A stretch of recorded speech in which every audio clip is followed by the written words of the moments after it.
लोहागढ़ के राजा मानसिंह बहुत ही प्रतापी थे। एक दिन उनके सबसे विश्वसनीय सेवक बुद्धिराम की मृत्यु हो गई। वह सबसे ज्यादा बुद्धिमान और साहसी था। राजा उसे हर समय अपने साथ रखता था।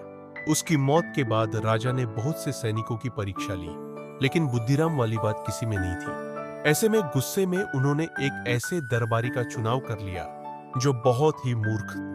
उस दरबारी को राजा की व्यक्तिगत सेवा का मौका दिया गया। उसके चुनाव से राजदरबार का हर मंत्री नाराज था, लेकिन राजा की मर्जी के आगे किसी की न चली। एक दिन राजा शिकार करके वापस महल में लौटे।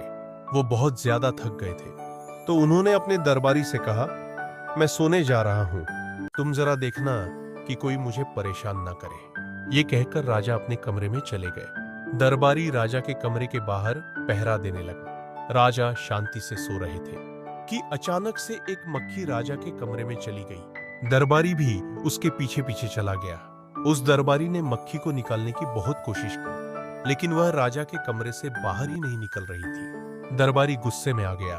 उसने तय किया कि आज तो वह इस मक्खी को मारकर ही दम लेगा, इसलिए उसने अपनी तलवार भी निकाल ली। मक्खी लगातार इधर उधर भिनभिना रही थी कि तभी अचानक से वह राजा की नाक पर जाकर बैठ गई।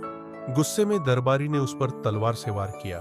मक्खी तो उड़ गई, लेकिन तलवार के वार से राजा की नाक कट गई। राजा जोर जोर से चिल्लाते हुए उठा और दरबारी को पकड़ लिया गया। राजा ने उसे उसकी मूर्खता का दंड दिया, पर राजा को अब अपने गुस्से में लिए गए फैसले पर गुस्सा आ रहा था।